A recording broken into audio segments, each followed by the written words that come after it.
Sejarah panjang suku Osing, pewaris kerajaan Blambangan di ujung timur Jawa. Akar sejarah dari zaman Majapahit. Suku Osing atau Using adalah masyarakat yang menetap di wilayah Banyuwangi, Jawa Timur, dan dianggap sebagai keturunan asli rakyat kerajaan Blambangan.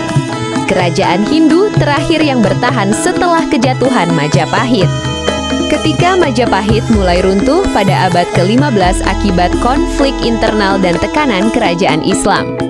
Di pesisir utara, banyak bangsawan dan rakyat yang memilih mengungsi ke wilayah paling timur Pulau Jawa.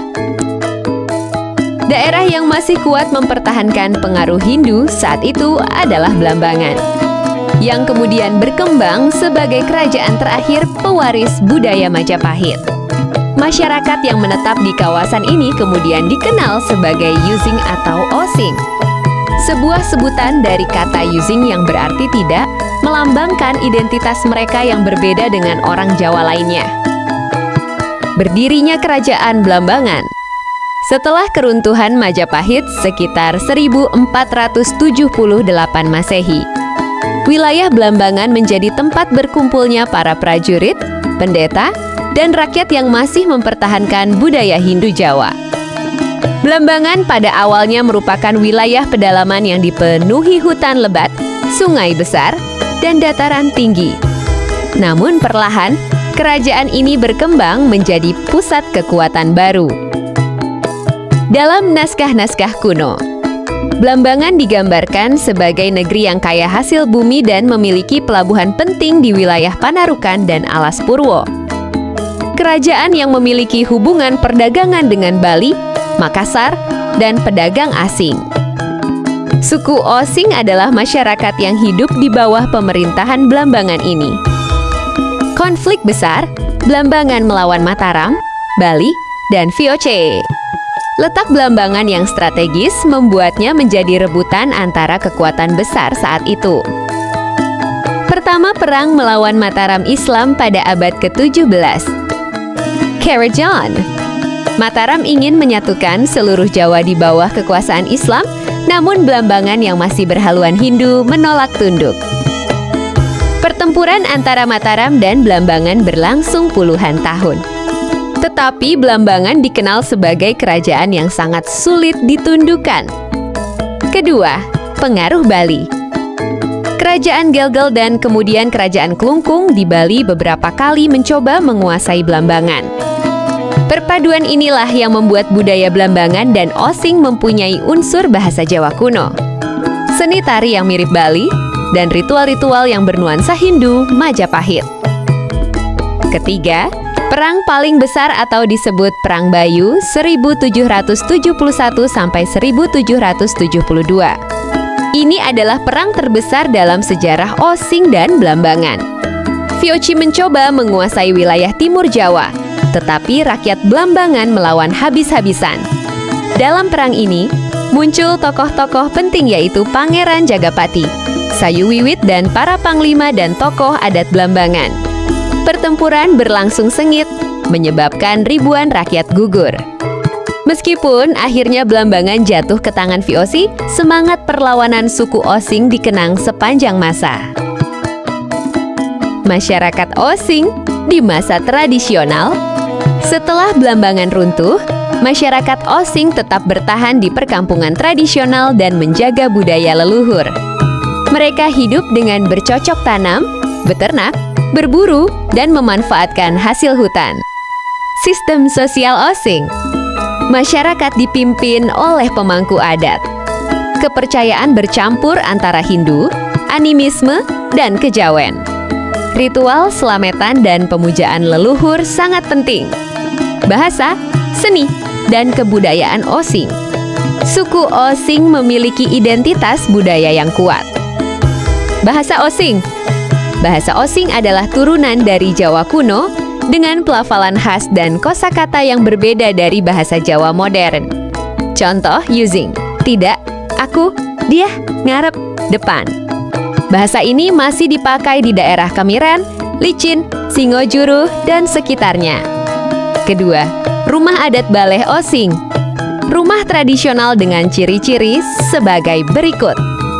atap melengkung tinggi, dinding kayu, ruangan terbagi menjadi balai tengah, balai depan, dan pawon atau dapur. Rumah ini bukan hanya tempat tinggal, tetapi simbol hubungan manusia dengan leluhur dan alam. Ketiga, seni budaya Osing. Beberapa seni khas Osing antara lain. Adapun tari gandrung, ikon Banyuwangi, lahir dari tradisi pemujaan Dewi Sri. Barong Yuzing, angklung paglak, kebo-keboan alian adalah ritual tolak bala dengan kostum kerbau. Dan sebelang, pertunjukan mistis untuk membersihkan desa. Setiap kesenian memiliki makna spiritual dan sosial yang sangat kuat. Hubungan mistis dengan alam.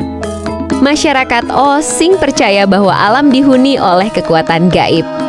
Beberapa tempat sakral. Alas Purwo dipercaya sebagai pusat kerajaan makhluk halus. Gunung Ijen, tempat roh leluhur menjaga kawah. Sungai-sungai Banyuwangi dianggap sebagai jalur spiritual. Sebelum membuka ladang atau membuat acara besar, masyarakat melakukan ritual selametan sebagai tanda hormat pada alam. Osing di masa kolonial. Pada masa VOC dan kemudian Hindia Belanda, banyak wilayah Osing dijadikan perkebunan kopi, coklat, tembakau, dan karet. Namun tradisi Osing tetap bertahan. Bahasa dan adat tidak hilang, bahkan semakin menguat karena masyarakat ingin mempertahankan identitas. Kebangkitan Osing di era modern. Memasuki abad ke-20 dan 21. Pemerintah Banyuwangi melakukan gerakan besar untuk menjadikan budaya Osing sebagai identitas daerah. Kebangkitan budaya Osing ditandai dengan Festival Gandrung Sewu, Festival Sebelang, dokumentasi bahasa Osing, pelestarian desa adat Kemiren, Tumpeng Sewu menjadi acara budaya tahunan. Rumah-rumah baleh Osing dijadikan objek wisata budaya. Masyarakat Osing tidak hanya bangga, tetapi juga menjadikan budaya mereka sebagai sumber ekonomi melalui pariwisata. Identitas Osing hari ini. Hari ini suku Osing dikenal sebagai pewaris sah budaya Blambangan, penjaga tradisi Majapahit di ujung timur Jawa. Masyarakat yang adaptif, terbuka, namun tetap menjaga adat. Komunitas yang memadukan tradisi leluhur dengan perkembangan zaman. Sebagian besar masih tinggal di Kemiren, Rogo Jampi, Klagah, Singojuru, Licin, Giri, dan Genteng. Bahasa Osing masih hidup, seni mereka berkembang, dan tradisi mereka semakin dikenal dunia. Suku Osing bukan hanya etnis kecil di ujung pulau Jawa, mereka adalah penjaga peradaban. Warisan terakhir dari kejayaan Majapahit dan Blambangan. Dengan budaya yang kuat, sifat pantang menyerah, dan hubungan yang mendalam dengan alam. Suku Osing menjadi salah satu bukti bahwa kekayaan Nusantara tidak pernah padam oleh zaman. Terima kasih telah mengikuti perjalanan sejarah panjang suku Osing. Semoga kisah ini menambah wawasan dan kecintaan kita kepada budaya Nusantara. Sampai jumpa di cerita sejarah berikutnya. Salam hormat dan salam hangat dari Sibolang Kisam Ilir. Semoga teman-teman semua selalu dalam lindungan Tuhan dan diberi rezeki yang melimpah.